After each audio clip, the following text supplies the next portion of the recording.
अच्छा जी, अस्सलाम वालेकुम। क्या हाल है आप सबके? पहले तो प्लीज़ मुझे बता दें, क्या मेरी आवाज़ और मेरी स्क्रीन आप लोगों तक क्लियरली पहुंच रही है?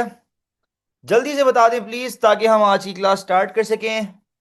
प्लीज़ फटाफट, फॉरन everyone, can you guys hear me and see me please? जल्दी से बता दें ताकि हम आज की क्लास स्टार्ट करें। एवरीवन, सलमान साजिद, वर्दा, ठीक है, वर्दा का आ गया है। कशमाला, अरहम, जल्दी से बताएं प्लीज। कुछ बच्चों का रिप्लाई अभी तक नहीं आया है। जल्दी से मुझे बता दें क्या मेरी आवाज और स्क्रीन क्लियर है, ताकि मैं स्टार्ट करूं प्लीज।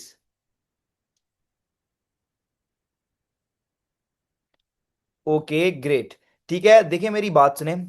लास्ट क्लास में हमने जो हमारा टॉपिक नंबर 2 था कॉस्टिंग का, that was break even analysis, उसके लास्ट पास्ट पेपर क्वेश्चन कर कर हमने वो टॉपिक खत्म कर लिया था। ठीक है, तो अभी तक कॉस्टिंग के हमारे दो टॉपिक्स हो चुके हैं। Number 1, absorption and marginal costing की profit statements, and topic number 2 that was break even analysis.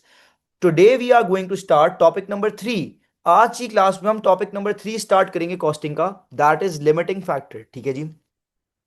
सो आज नया टॉपिक स्टार्ट करने जा रहे हैं, उस टॉपिक का नाम है लिमिटिंग।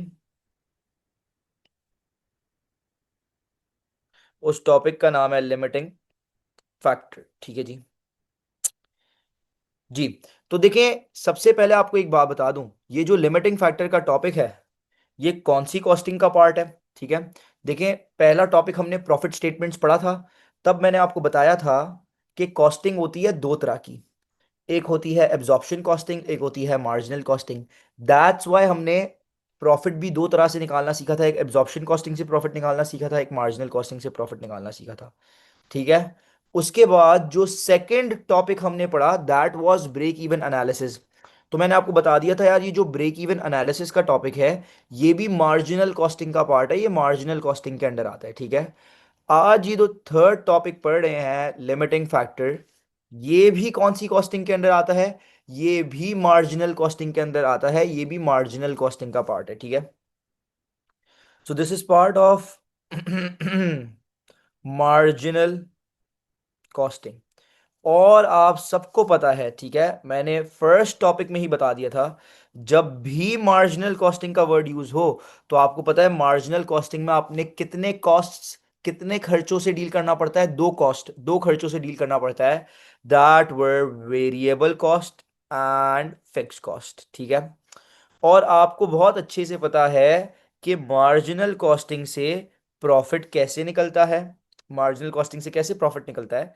हम लोग सेल्स लेते हैं, उसमें से सारी वेरिएबल कॉस्ट माइनस करते हैं, तो हमारे पास कंट्रीब्यूशन का आंसर आता है। फिर जब हम लोग कंट्रीब्यूशन में से फिक्स कॉस्ट माइनस करते हैं, तो हमारे पास प्रॉफिट या लॉस का आंसर आ जाता है ना। इसी तरह प्रॉफिट या लॉस निकलता है मार्जिनल कॉस्टिंग से। तो ये जो लिमिटिंग फैक्टर है, ये भी मार्जिनल कॉस्टिंग का पार्ट है, मार्जिनल कॉस्टिंग के अंडर आता है ये टॉपिक। मार्जिनल कॉस्टिंग में प्रॉफिट निकलता है, सेल्स में से सारी वेरिएबल कॉस्ट माइनस करते हैं, कंट्रीब्यूशन आती है, कंट्रीब्यूशन में से फिक्स कॉस्ट माइनस करते हैं, हमारे पास प्रॉफिट या लॉस आ जाता है। ऐसा ही है। ये तो मैंने इस टॉपिक का बैकग्राउंड दे दिया, आपको बता दिया कि यार ये कौन सी कॉस्टिंग के अंदर आता है। ठीक है, ये जो टॉपिक है ना लिमिटिंग फैक्टर, इसका नाम, ठीक है, इस टॉपिक में करना क्या है, इस नाम के अंदर ही पूरा टॉपिक है। ठीक है, आपको नाम पढ़कर कुछ आइडिया हो रहा है? लिमिटिंग फैक्टर, लिमिटिंग फैक्टर का क्या मतलब है? ठीक है, लिमिटिंग मतलब एक चीज आपके पास लिमिट में है। लिमिट में होने का मतलब कि जितनी आपकी रिक्वायरमेंट है उतनी आपके पास अवेलेबल नहीं है, लिमिट में है। जितनी चाहिए उतनी अवेलेबल नहीं है, रिक्वायर्ड से कम अवेलेबल है। लिमिटिंग मतलब लिमिट में है क्या? कोई फैक्टर, कोई फैक्टर बिजनेस के अंदर लिमिट में है। ठीक है, लिमिटिंग फैक्टर को इन द अदर वर्ड्स में कहूं, तो इन द अदर वर्ड्स इसको पता है मैं क्या कहूंगा? इसको मैं कहूंगा स्कार्स रिसोर्स। स्कार्स रिसोर्स का मतलब, स्कार्स मतलब स्कार्सिटी, स्कार्सिटी मतलब शॉर्टेज। शॉर्टेज हो गई है किसी चीज की, ठीक है, कोई चीज स्कार्स है, स्कार्सिटी मींस शॉर्टेज, शॉर्टेज हो गई है। शॉर्टेज का मतलब जितनी चाहिए है वो चीज उतनी अवेलेबल नहीं है। कोई रिसोर्स बिजनेस के अंदर जो स्कार्स है, जिसकी शॉर्टेज है, जितनी चाहिए वो चीज अवेलेबल नहीं है। ये मतलब होता है लिमिटिंग फैक्टर का। कोई फैक्टर जो लिमिट में है, लिमिट में होने का मतलब जितना चाहिए उतना अवेलेबल नहीं है, वो स्कार्स रिसोर्स। कोई रिसोर्स, कोई चीज जो बिजनेस में स्कार्स है, शॉर्ट है, शॉर्टेज है उस चीज की। तो जिस चीज की शॉर्टेज हो बिजनेस में, जो आपको जितनी चाहिए है उतनी आपके पास अवेलेबल ना हो, जितनी रिक्वायरमेंट है उतनी अवेलेबल ना हो, उसको बोलते हैं आप लिमिटिंग फैक्टर, उसको आप बोलते हैं स्कार्स रिसोर्स। ठीक है।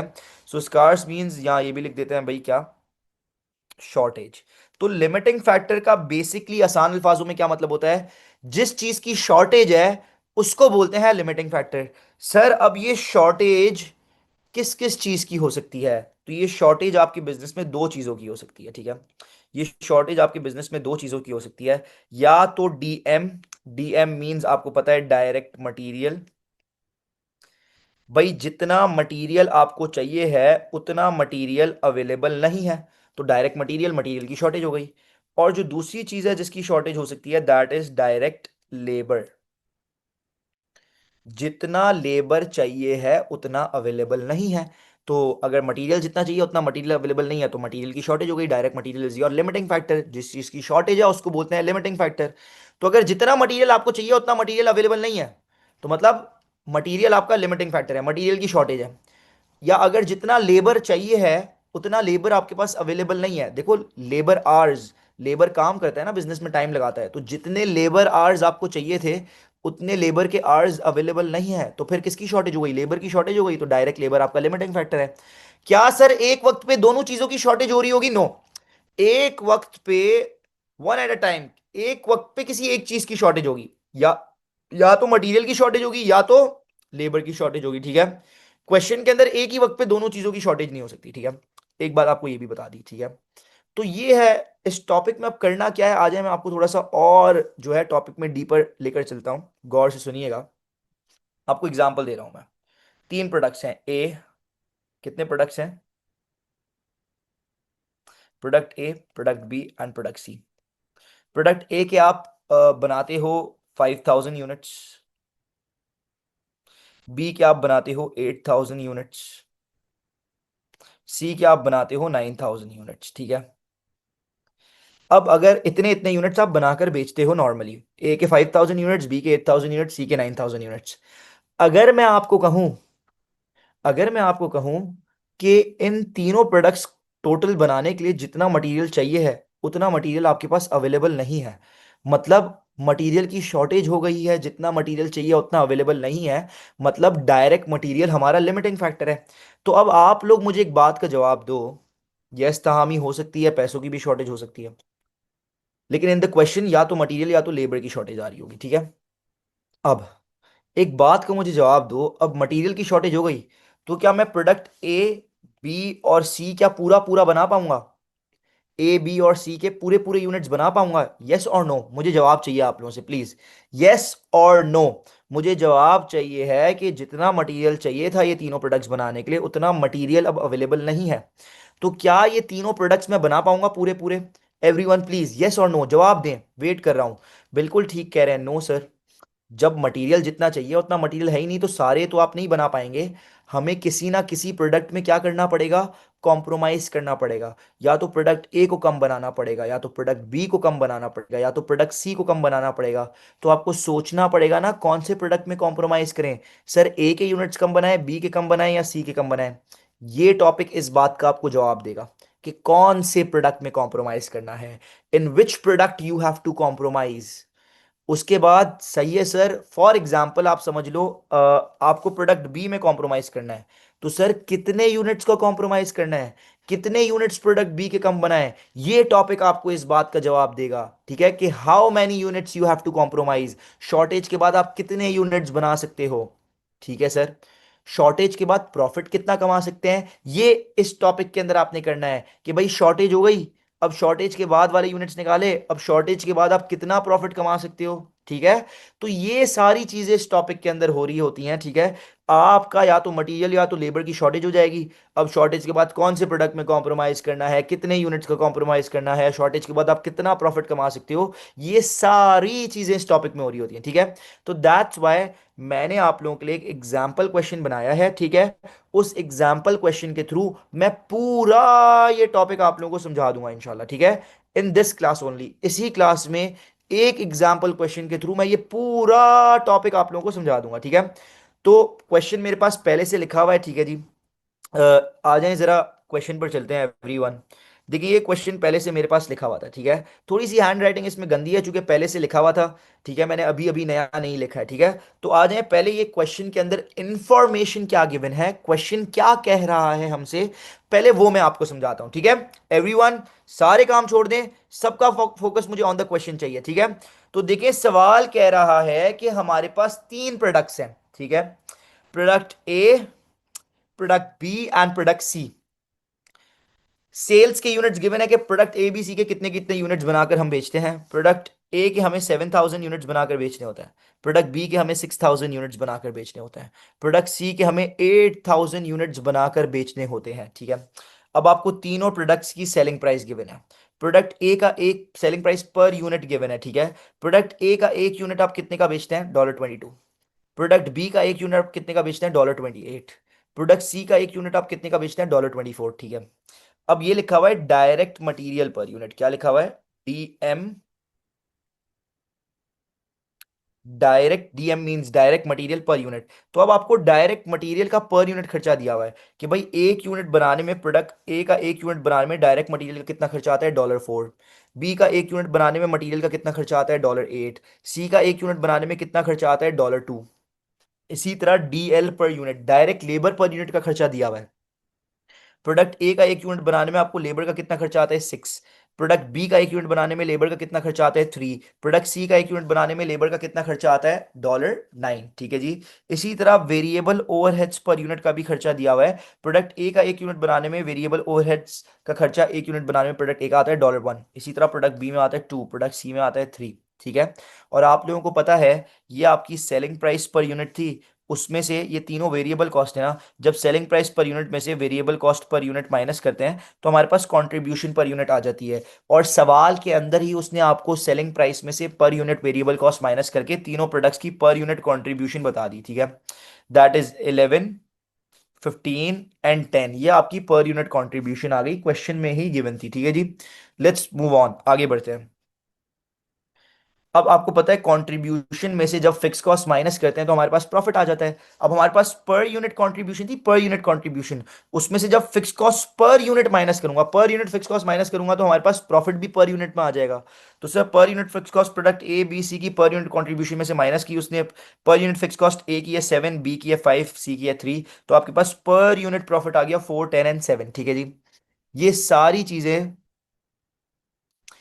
एसपी पर यूनिट इज तहामी सेलिंग प्राइस पर यूनिट, ठीक है जी। ये सारी इंफॉर्मेशन तीनों प्रोडक्ट से रिलेटेड आपको क्वेश्चन के अंदर गिवन थी, ठीक है जी। अब अब चलते हैं, आपको दी हुई है कुछ एडिशनल इंफॉर्मेशन, लेट्स सी के एडिशनल इंफॉर्मेशन क्या गिवन है, आ जाए। एडिशनल इंफॉर्मेशन रीड करके बता रहा हूं, वेट कीजिएगा प्लीज। ड्यू टू, ये शॉर्टेज लिखा हुआ था, ठीक है, ड्यू टू, या due to shortage, due to shortage. अब क्वेश्चन के अंदर बिजनेस में हो गई है शॉर्टेज, क्या हो गई है, अभी नहीं बताया किसकी शॉर्टेज हुई है, सिर्फ बोला है ड्यू टू शॉर्टेज, शॉर्टेज की वजह से only 40,000 kgs of material will be available. Material कितना अवेलेबल होगा, 40,000 kgs, किलोग्राम्स, मटीरियल हमारे पास केजीज के हिसाब से आता है, ठीक है। तो मटेरियल के खाली 40,000 किलोग्राम्स हमारे पास अवेलेबल होंगे due to shortage, and 50,000 hours of labour will be available. Labour के आवर्स कितने अवेलेबल होंगे, 50,000 आवर्स अवेलेबल होंगे, ठीक है। तो इसने अभी तक नहीं बताया कि शॉर्टेज किसकी हुई है, मटेरियल की हुई है या लेबर की हुई है, इसने सिर्फ ये बोला है कि शॉर्टेज की वजह से मटेरियल कितना अवेलेबल होगा और लेबर कितना अवेलेबल होगा, सिर्फ इसने ये बताया, ठीक है। शॉर्टेज हो गई है, ये नहीं बताया किस चीज की, इसने बोला है शॉर्टेज की वजह से। अब आपके पास मटेरियल होगा, sorry sorry sorry sorry, wait कीजिएगा प्लीज। अब आपके पास मटेरियल कितना अवेलेबल होगा, अब आपके पास मटेरियल होगा 40,000 kgs मटेरियल अवेलेबल होगा, और आर्स आपके पास 50,000 आर्स अवेलेबल होंगे, ठीक है। अब शॉर्टेज किस चीज की हुई है ये आपने खुद पता लगाना पड़ेगा, ठीक है। तो हम पता लगा लेंगे, कोई मसला ही नहीं है। भाई हम देख लेंगे, हम पहले निकाल लेंगे कि भाई कितने किलोग्राम्स मटेरियल हमें चाहिए था और अवेलेबल कितना है।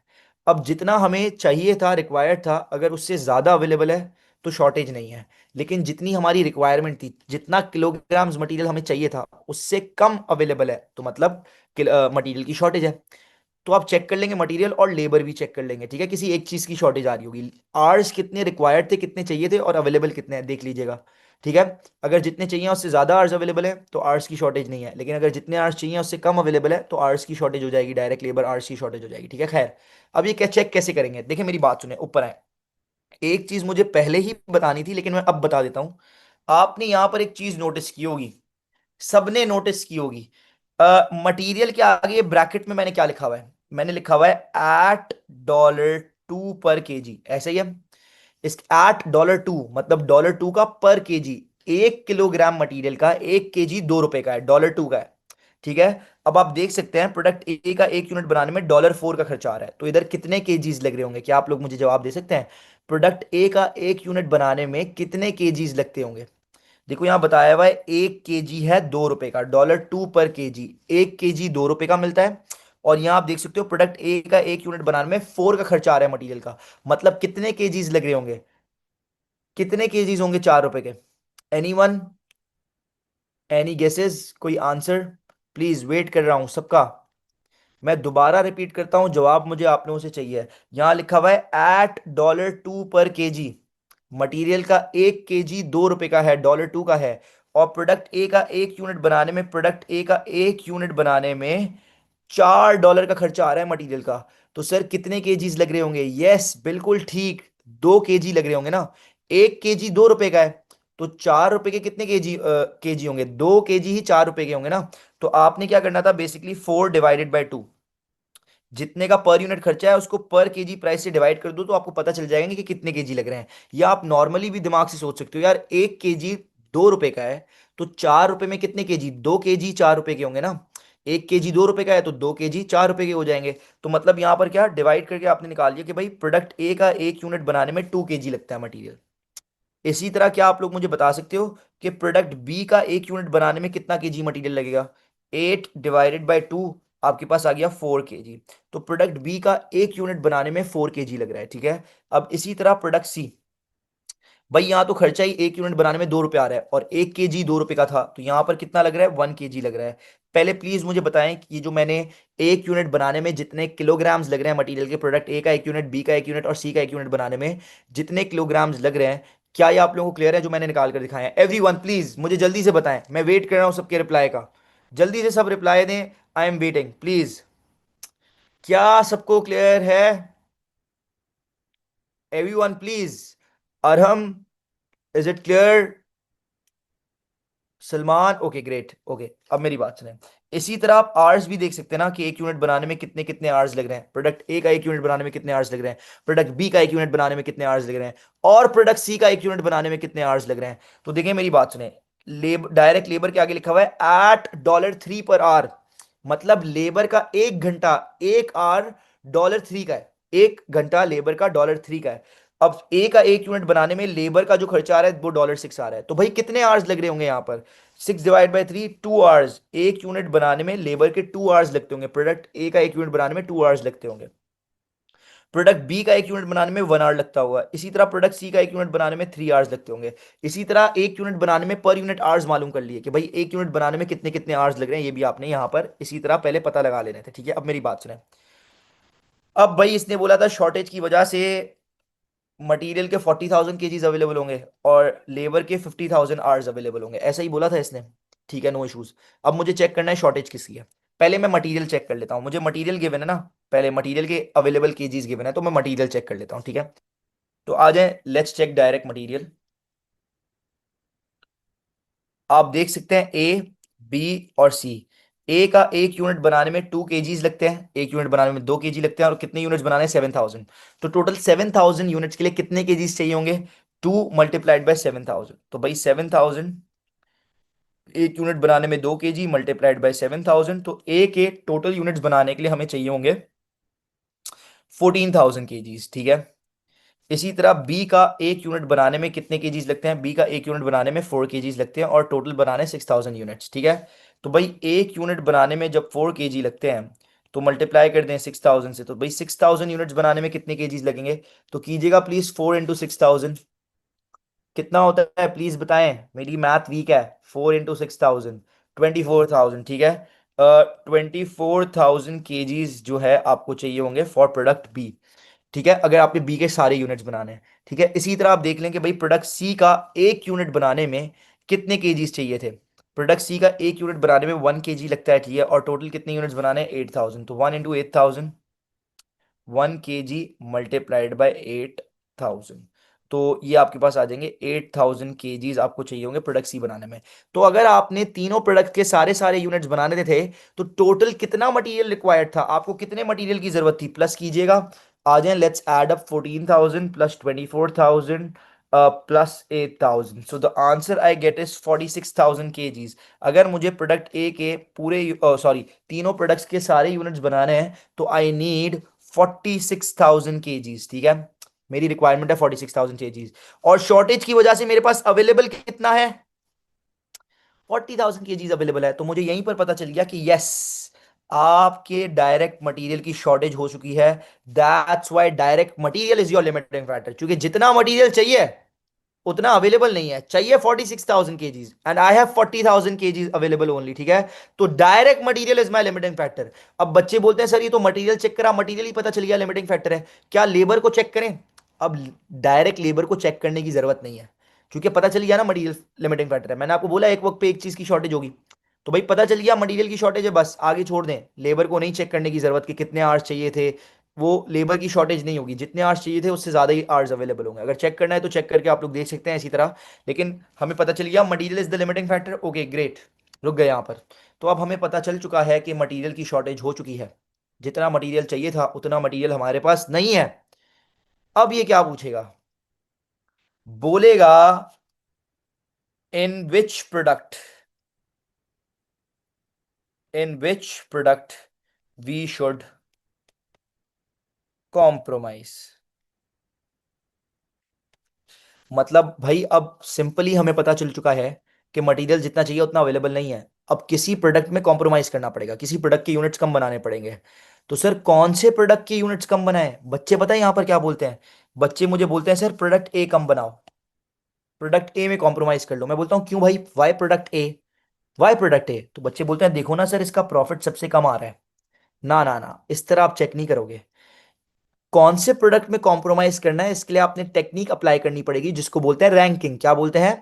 देखिए रैंकिंग, देखो मटेरियल की शॉर्टेज है, तो मटेरियल की बेसिस पे जो सबसे कम, मटेरियल के हिसाब से, मटेरियल के यूजेज यूजेज सॉरी मटेरियल के यूजेज के हिसाब से जो सबसे कम प्रॉफिट कमा कर दे रहा है ना, उसमें कॉम्प्रोमाइज करना चाहिए, ठीक है।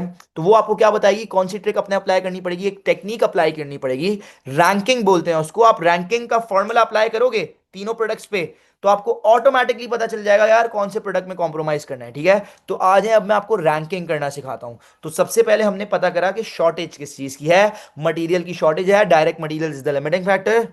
उसके बाद ए में कॉम्प्रोमाइज करना है। अब पूरे यूनिट्स तो नहीं बन सकते, किस प्रोडक्ट के कम यूनिट्स बनाओ, ए बी या सी के, वो कैसे पता चलेगा? रैंकिंग कर कर, ठीक है। तो आ जाए, यहां पर मैं आपको रैंकिंग करना सिखाता हूं, ठीक है। तो अब हमें करनी पड़ेगी रैंकिंग, और रैंकिंग का देखें एक फॉर्मूला है। रैंकिंग का फॉर्मूला है contribution per unit divided by L F per unit. L F means limiting factor per unit, contribution per unit divided by limiting factor per unit. तीनों प्रोडक्ट्स पे formula apply कर दें, ठीक है। यहाँ जगह थोड़ी सी कम है, मैं नेक्स्ट पेज खोलता हूँ, और यहाँ मैं कंट्रीब्यूशन का फॉर्मूला अप्लाई और रैंकिंग का फॉर्मूला अप्लाई कर रहा हूँ। तीन प्रोडक्ट्स हैं, प्रोडक्ट ए, प्रोडक्ट बी और प्रोडक्ट सी, तीनों के लिए मैं रैंकिंग का फॉर्मूला लगा रहा हूँ। रैंकिंग का फॉर्मूला था contribution per unit divided by limiting factor per unit. Contribution per unit सवाल में ही तीनों प्रोडक्ट की बताई हुई है, ऊपर जाएंगे। What is the contribution per unit? 11, 15 and 10, तीनों प्रोडक्ट्स की आ गई 11, 15 and 10 per unit contribution.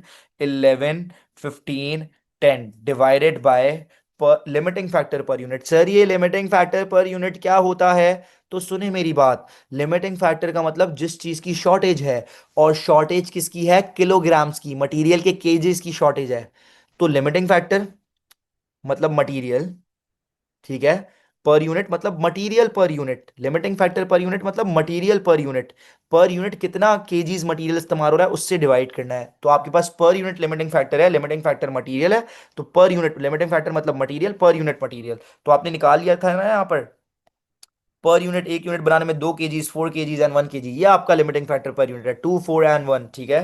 KGs की शॉर्टेज है, per unit KGs, per unit KGs है 2 4 एंड 1, डिवाइड कर दो भाई लिमिटिंग फैक्टर पर यूनिट से, 2 4 1। आपके पास तीनों की रैंकिंग का एक आंसर आएगा। तो देखिए 11 divide by 2 is I hope 5.5, and 15 divided by 4 कितना होता है? ओके 15 डिवाइडेड बाई 4, आंसर आ रहा है 3.75, एंड 10 डिवाइड बाई 1 इज 10। तो भाई जिसका आंसर सबसे बड़ा है, रैंकिंग के आंसर्स निकाल लिया आप लोगों ने, रैंकिंग के आंसर्स आ गए। अब रैंकिंग के अंदर जिसका सबसे बड़ा आंसर है, that will be my first priority, top priority, कि भाई सबसे पहले इसके सारे यूनिट्स बन जाने चाहिए। जिसका आंसर उससे छोटा है वो मेरी सेकंड प्रायोरिटी होगा, कि भाई सेकंड नंबर पर मेरी प्रायोरिटी ये है कि भाई ये बनना चाहिए। और जिसका आंसर सबसे छोटा है, that will be my third priority, ठीक है। तो भाई आप देख सकते हैं अगर मैं रैंकिंग करूं, तो भाई फर्स्ट नंबर पे आ रहा है रैंकिंग में सी, मतलब मेरी फर्स्ट प्रायोरिटी सी को बनाना होगा। What will be my second priority? Second answer A का आ रहा है उससे छोटा, तो सेकंड प्रायोरिटी पर ए होगा, और थर्ड नंबर पर होगा बी। तो आपको पता चल गया ना भाई हमारी लास्ट प्रायोरिटी क्या है, हमारा लास्ट सबसे लास्ट में क्या बनाना है, बी। पहले हमारी प्रायोरिटी होगी सी, फिर ए, फिर बी। तो जो लास्ट प्रायोरिटी है उसमें ही कॉम्प्रोमाइज करना पड़ेगा ना। तो आपको पता चल गया रैंकिंग कर करके आपने कौन से प्रोडक्ट में कॉम्प्रोमाइज करना पड़ेगा, सर प्रोडक्ट बी में कॉम्प्रोमाइज करेगा करना पड़ेगा। तो इस तरह की जाती है रैंकिंग, और पता लगाया जाता है कि कौन से प्रोडक्ट में कॉम्प्रोमाइज करना है। तो हमें पता चल गया कि हमें प्रोडक्ट बी में कॉम्प्रोमाइज करना है। एवरीवन प्लीज मुझे जल्दी से बताएं, क्या सबको रैंकिंग क्लियर है, कैसे रैंकिंग किया है? एवरीवन प्लीज क्लियर है या नहीं क्लियर? प्लीज अभी 2 स्टेप्स और बाकी हैं, वेट कर रहा हूं सबके रिप्लाई का, जल्दी से बता दें प्लीज। Okay great, great. अब चलते हैं हम कहां पर। तो भाई सबसे पहले हमने पता लगाया कि शॉर्टेज किसकी है, मटेरियल की। उसके बाद शॉर्टेज की वजह से कौन से प्रोडक्ट में कॉम्प्रोमाइज करना है, रैंकिंग कर कर ये पता लगाया प्रोडक्ट बी में कॉम्प्रोमाइज करना है। उसके बाद अब ये पूछेगा how many units can be produced, how many units can be produced after shortage.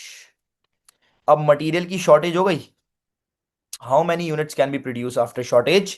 Material की शॉर्टेज हो गई, मटेरियल जितना चाहिए उतना अवेलेबल नहीं है, तो आपने अब किसी प्रोडक्ट के यूनिट्स कम बनाने पड़ेंगे। तो भाई शॉर्टेज के बाद कितने यूनिट्स आप बना सकते हो, कितने यूनिट्स का कॉम्प्रोमाइज करना है, अब ये पूछ रहा है। अब देखो शॉर्टेज के बाद कितने यूनिट्स बन सकते हैं, वो पता लगाने के लिए आपको बनाना पड़ता है ओपीपी। ओपीपी को पता है क्या कहते हैं? ओपीपी को पता है क्या कहते हैं? ओपीपी को कहते हैं ऑप्टिमम प्रोडक्शन प्लान। क्या कहते हैं? Optimum production.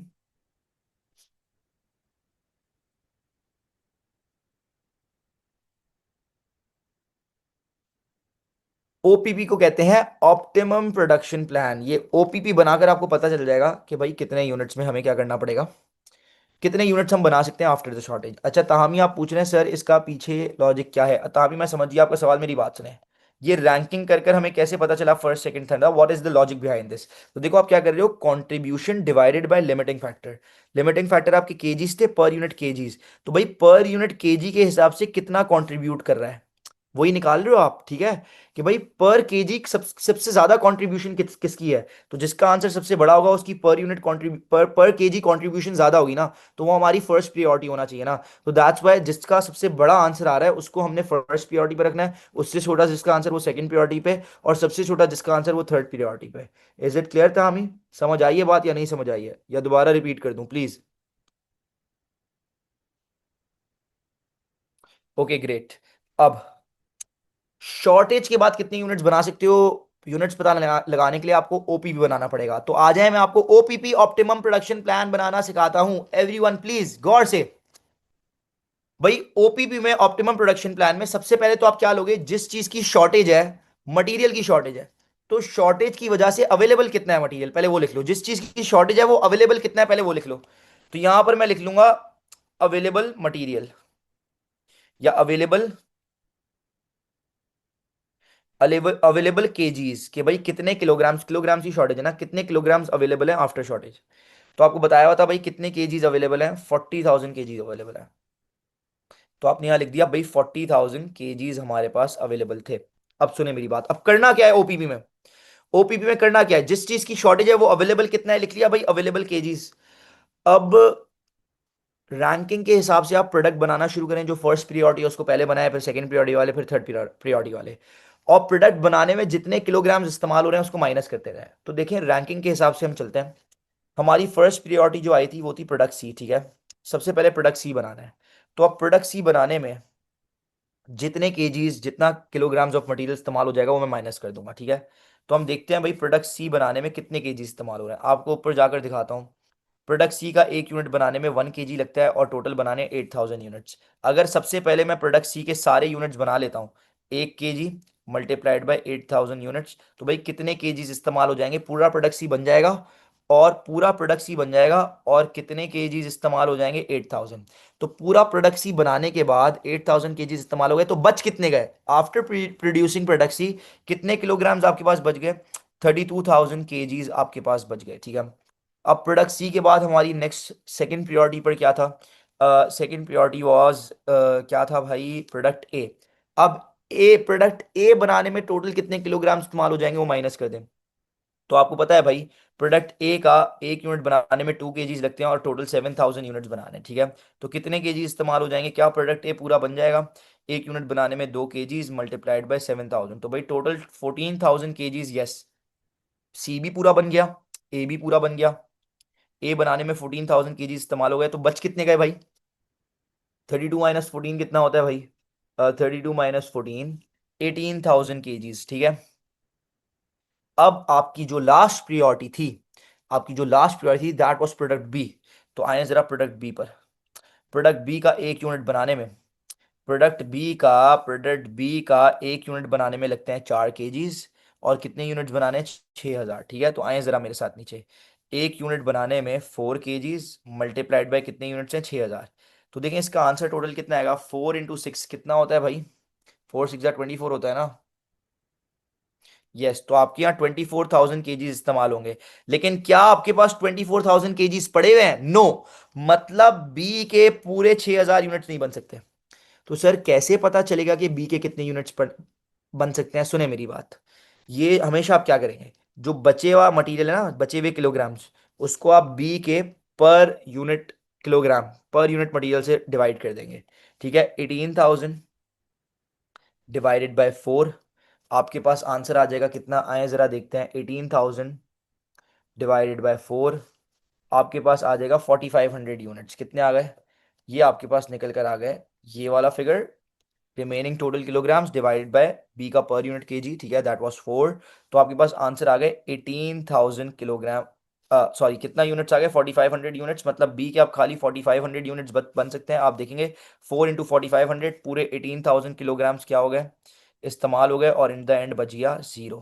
तो आपको इस तरह पता चल गया, ये आपने ओपीपी बना लिया। अब बच्चे बोलते हैं सर ये आप क्यों कर रहे हैं, इसके पीछे लॉजिक क्या है, ये पता है मैंने क्यों करा। तो देखो ना, मेरे पास टोटल 18,000 किलोग्राम्स हैं और बी का एक यूनिट बनाने में 4 केजी लगते हैं। तो यार एक यूनिट बनाने में 4 केजी लगते हैं, और हमारे पास टोटल 18,000 केजीज हैं, हमें नहीं पता उसमें कितने यूनिट्स बनेंगे एक्स, तो क्रॉस मल्टीप्लाई करूंगा ना, तो उसमें भी यही होगा, 18,000 मल्टीप्लाइड बाई 1 डिवाइड बाय 4, तो डिवाइड बाय 4 ही करना है। तो दैट्स वाई आप यूं याद रख लें कि भाई हमेशा जो बचे हुए किलोग्राम्स हैं उसको बी के जो भी आखिरी प्रोडक्ट होगा उसके पर यूनिट मटेरियल से डिवाइड कर दो, तो आपके पास यूनिट्स निकल आएंगे कि कितने बन सकते हैं, ठीक है। तो बेसिकली ये आपका ओपीपी बन गया, और आपको पता लग गया कि शॉर्टेज के बाद ए के पूरे यूनिट्स बनेंगे 7,000, सी के पूरे यूनिट्स बनेंगे, लेकिन बी में कॉम्प्रोमाइज होगा। बी के बनाने 6,000 थे, लेकिन बी के 6,000 यूनिट्स नहीं बनेंगे ड्यू टू शॉर्टेज। अब बी के खाली 4,500 यूनिट्स बनेंगे। तो प्लीज मुझे बताएं, क्या आप सबको ऑप्टिमम प्रोडक्शन प्लान क्लियर है या नहीं clear, everyone is it clear, waiting for the reply, क्या आप सबको क्लियर है या नहीं क्लियर, ऑप्टिमम प्रोडक्शन प्लान किस तरह बनता है, एवरीवन प्लीज जल्दी से बता दें, ताकि जो है मैं नेक्स्ट पार्ट पर जाऊं, the last part for today's class, इस क्वेश्चन का last part, everyone please, okay. अब आपसे उसने यूनिट्स निकलवा लिए, पहले पता लगाया कि किस चीज़ की शॉर्टेज है, फिर शॉर्टेज की वजह से रैंकिंग कर कर किस प्रोडक्ट में कॉम्प्रोमाइज करना है, फिर ओपीपी बना करके कॉम्प्रोमाइज करने के बाद कितने यूनिट्स बन सकते हैं मैक्सिमम। और अब बोलेगा कि निकाल कर दो, क्या निकाल कर दो, maximum profit that can be earned, that can be earned after shortage. Shortage के बाद मैक्सिमम कितना प्रॉफिट, सॉरी, शॉर्टेज के बाद मैक्सिमम कितना प्रॉफिट कमा सकते हो निकाल के दो। तो देखो मेरी बात सुनो, बहुत गौर से सब फोकस। पता चल गया कि शॉर्टेज के बाद कितने यूनिट्स बन सकते हैं, मैक्सिमम यूनिट्स, उन यूनिट्स का प्रॉफिट निकाल दो तो शॉर्टेज के बाद वाला प्रॉफिट आ जाएगा। भाई शॉर्टेज के बाद कितने यूनिट्स बन सकते हैं वो आप पता चल गया आपको, उन्हीं यूनिट्स का प्रॉफिट मांग रहा है। शॉर्टेज के बाद वाले जो यूनिट्स हैं उन पे प्रॉफिट निकाल दो, मैक्सिमम प्रॉफिट आफ्टर शॉर्टेज जो आप अर्न कर सकते हो वो आ जाएगा। अब इस टॉपिक में प्रॉफिट निकालने के लिए पूरी लंबी नहीं करनी है आपने, मार्जिनल कॉस्टिंग वाली लंबी, पहले सेल्स ले रहे हो फिर सारी वेरिएबल कॉस्ट माइनस कर रहे हो कंट्रीब्यूशन आ रही है, नो। इसमें आप इस टॉपिक में हमेशा आप प्रॉफिट निकालोगे शॉर्टर वे से। किस वे से? हमेशा आप प्रॉफिट निकालोगे, कौन से वे से निकालोगे? शॉर्टर वे से प्रॉफिट निकालोगे, ठीक है। सर शॉर्टर वे क्या होता है? शॉर्टर वे याद दिलाऊं क्या होता है? सेल्स माइनस वेरिएबल कॉस्ट नहीं करनी, direct contribution minus fix cost profit. Contribution लो माइनस फिक्स कॉस्ट करो, प्रॉफिट आ जाएगा। कंट्रीब्यूशन लो माइनस फिक्स कॉस्ट करो, क्या आ जाएगा? प्रॉफिट आ जाएगा, ठीक है। तो आ जाए, मैं contribution less fix cost is equals to profit, ये शॉर्टर तरीका है। मैं आपको शॉर्टर वे से मैक्सिमम प्रॉफिट निकाल कर बताता हूँ ना, सुने। तीन प्रोडक्ट्स हैं, ए, बी, सी, तीनों की पर यूनिट कंट्रीब्यूशन आपको पता है ना? ऊपर जाओ दिखाओ कितनी कितनी थी, सवाल में दी हुई थी 11, 15, 10। नीचे गए, 11, 15, 10। जब पर यूनिट कंट्रीब्यूशन को यूनिट से मल्टीप्लाई करेंगे तो टोटल कंट्रीब्यूशन आएगी। अब ये पर यूनिट कंट्रीब्यूशन है, इसको शॉर्टेज के बाद वाले यूनिट से मल्टीप्लाई कर दो तो शॉर्टेज के बाद वाली तीनों प्रोडक्ट्स की कंट्रीब्यूशन आ जाएगी। अब ऊपर चलते हैं, शॉर्टेज के बाद वाले यूनिट्स ये रहे, ए के बनेंगे 7,000, बी के बनेंगे 4,500, सी के बनेंगे 8,000। Multiplied by 7,000 multiplied by 4,500 multiplied by 8,000। तो आपने तीनों प्रोडक्ट की पर यूनिट कंट्रीब्यूशन को शॉर्टेज के बाद वाले यूनिट से मल्टीप्लाई कर दिया तो शॉर्टेज के बाद वाली कंट्रीब्यूशन आ जाएगी तीनों प्रोडक्ट्स की। देखो पहले प्रोडक्ट की तो आ रही है 77,000, this is the contribution of product A after shortage. Product B की कितनी आएगी? 15 into 15 into 4,500, 15 multiplied by 4,500, answer आ गया 67,500। फिर 10 into 8,000 that is 80,000, that is 80,000। तो ये तीनों प्रोडक्ट की कंट्रीब्यूशन आ गई, that can be earned after shortage maximum contribution. तीनों की कंट्रीब्यूशन को ऐड अप करा तो टोटल कंट्रीब्यूशन आ गई ना, कि भाई टोटल इतनी कंट्रीब्यूशन होगी आफ्टर शॉर्टेज, ठीक है। तो कितनी होगी, ऐड अप करें, 77,000 plus 67,500 plus 80,000, answer is 224। Sir आ गई टोटल कंट्रीब्यूशन। अब आपको पता है टोटल कंट्रीब्यूशन में से क्या माइनस करेंगे? Fix cost. तो प्रॉफिट आ जाएगा जो शॉर्टेज के बाद मैं मैक्सिमम अर्न कर सकता हूँ, प्रॉफिट वो आ जाएगा। तो सर हम यहाँ क्या करेंगे? Less fix cost. अब सुने, यहां पर मसला है, गौर से सुनिएगा, सब सारे काम छोड़ दें, सबका फोकस यहां पर हो। लेस फिक्स कॉस्ट करी, अब फिक्स कॉस्ट तो निकालनी पड़ेगी। फिक्स कॉस्ट कैसे निकालूंगा? सुने सुने सुने सुने सुने सुने सुने, फिक्स कॉस्ट कैसे निकालूंगा, सुने सब। सर मुझे टोटल फिक्स कॉस्ट नहीं गिवन, मुझे तीनों प्रोडक्ट की per unit fix cost given है, ठीक है। ऊपर गए, सवाल में देखा, ए की पर यूनिट, बी की पर यूनिट, सी की per unit fix cost given है। पर यूनिट फिक्स कॉस्ट को यूनिट से मल्टीप्लाई करूंगा तो तीनों की टोटल फिक्स कॉस्ट आ जाएगी, तीनों की टोटल फिक्स कॉस्ट को ऐड करूंगा तो टोटल फिक्स कॉस्ट आ जाएगी तीनों प्रोडक्ट की मिलाकर। तो पर यूनिट कितनी है एबीसी की? 7, 5 और 3, ऐसा ही है। नीचे गए, ए की 7, 5 और 3, ऐसा ही है, 7, 5, 3 थी। इनको इनके यूनिट से मल्टीप्लाई कर दूंगा। अब बच्चे बोलते हैं सर ए के यूनिट से 7,000, तो 7 इंटू 7,000। बी के यूनिट सर कितने बन रहे हैं? 4,500, तो बच्चे बोलते हैं सर मल्टीप्लाई कर दें 4,500 से। नो, नो सर, बी की per unit fix cost 4,500 unit से थोड़ी ना मल्टीप्लाई होगी। आपको पता होना चाहिए, याद होना चाहिए, fix cost is a cost that does not changes with the level of output. Fix cost output के साथ चेंज ही नहीं होती, यूनिट चेंज हो गए फिक्स कॉस्ट चेंज नहीं होगी। फिक्स कॉस्ट अभी भी पुराने यूनिट्स के हिसाब से लगेगी बी की, ठीक है। तो फिक्स कॉस्ट निकालने के लिए आपको बी के जो ओरिजिनल यूनिट्स है ना 6,000, उससे ही मल्टीप्लाई करना पड़ेगा। तो 5 इंटू 6,000 और इसके थे 3 इंटू 8,000। अब आप कैलकुलेटर में पता है क्या कीजिएगा, आप कैलकुलेटर में जो है एक एक निकाल कर ऐड नहीं कीजिएगा, थोड़ा सा वर्क स्मार्ट करें। 7 इंटू 7,000, फिर प्लस का साइन बनाइएगा। 5 इंटू 6,000, फिर प्लस का साइन बनाइएगा। फिर 3 इंटू 8,000, तो तीनों की total fix cost add up होकर जो टोटल फिक्स कॉस्ट है वो आ जाएगी, ठीक है। दैट इज, कर देता हूँ, 7 into 7,000 plus 5 into 6,000 plus 3 into 8,000। Sir ये जो टोटल फिक्स कॉस्ट आ रही है मेरे पास 103,000 आ रही है। सर ये मैक्सिमम कंट्रीब्यूशन थी जो आफ्टर शॉर्टेज वाली, उसमें से फिक्स कॉस्ट तो सेम रहती है आपने।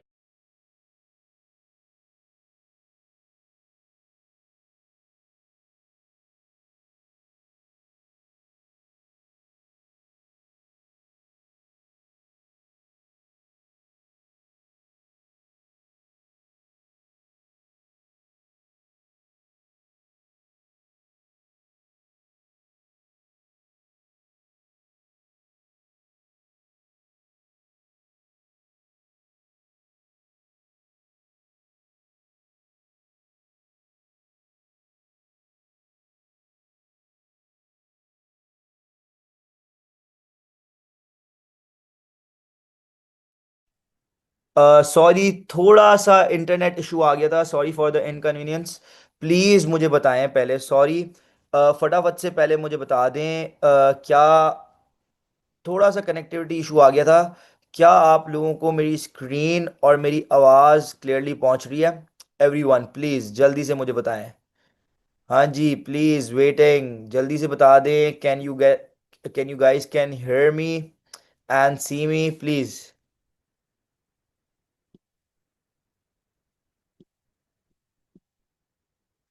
हाँ जी, ठीक है, सॉरी माय बैड। क्लियर?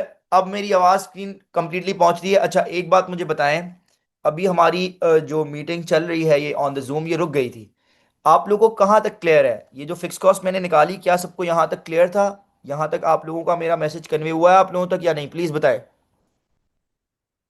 क्या फिक्स कॉस्ट तक क्लियर था सबको? फिक्स कॉस्ट तक क्लियर समझ आया है? ओके, तो मतलब मैं फिक्स कॉस्ट से आगे कंप्लीट करूं, ठीक है। तो देखें भाई, हमारी जो टोटल कंट्रीब्यूशन आ गई आफ्टर शॉर्टेज वाली थी 224,500, उसमें से लेक्स फिक्स कॉस्ट करेंगे तो हमारे पास क्या आ जाएगा? प्रॉफिट आ जाएगा। सर ये कौन सा प्रॉफिट होगा? ये हमने यूनिट्स लिए हैं शॉर्टेज के बाद वाले ना, तो ये हमारा मैक्सिमम प्रॉफिट जो हम अर्न कर सकते हैं शॉर्टेज होने के बाद, यूनिट्स में कॉम्प्रोमाइज करने के बाद, वो आ जाएगा। तो सर दैट इज, वर्दा हमें कह रही हैं 121,500 हमारा प्रॉफिट आ रहा है। 121,500, this is the maximum profit जो हम शॉर्टेज के बाद कमा सकते हैं, ठीक है। तो ये लास्ट स्टेप था इस क्वेश्चन का, ठीक है। तो देखें, इस क्वेश्चन के थ्रू मैंने ऑलमोस्ट आपको पूरा टॉपिक कवर करवा दिया है, ठीक है। अभी इसमें एक दो चीज़ें और बाकी हैं, ठीक है, एक दो चीज़ें बाकी हैं।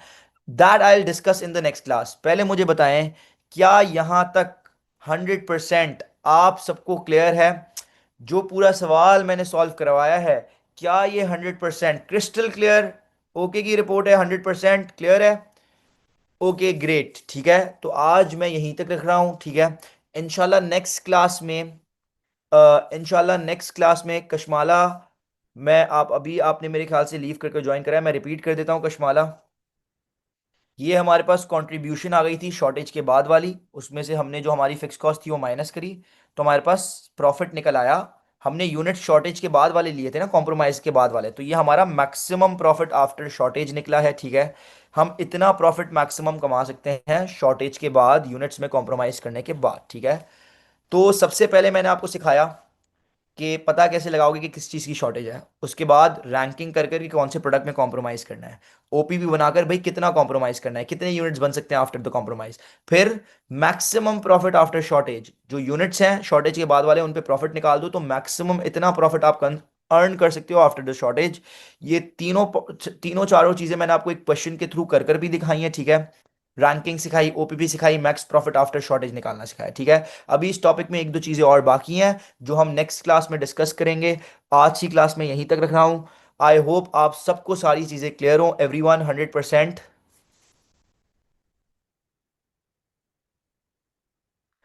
आज थोड़ा सा मेरे पास भी कनेक्टिविटी इशू आया है, पता नहीं ऑल ओवर ही ऐसा चल रहा है। ओ लेवल्स की क्लास में भी मेरा जो है ना आज कनेक्टिविटी इशू आ रहा था, ठीक है। तो आज यहीं तक रखते हैं, ठीक है। इंशाल्लाह we'll meet in the next class. और इस टॉपिक में भी एक दो चीज़ें और बाकी हैं, तो मैं एक और एग्जाम्पल क्वेश्चन कराऊंगा और वो चीज़ें भी आपको सिखाऊंगा, ठीक है। उसके बाद फिर हम इसके पास पेपर क्वेश्चन पर जाएंगे। आज यहीं से रखते हैं। थैंक यू, अल्लाह हाफिज़, सब ख्याल रखें अपना, एवरीवन, अल्लाह हाफिज़।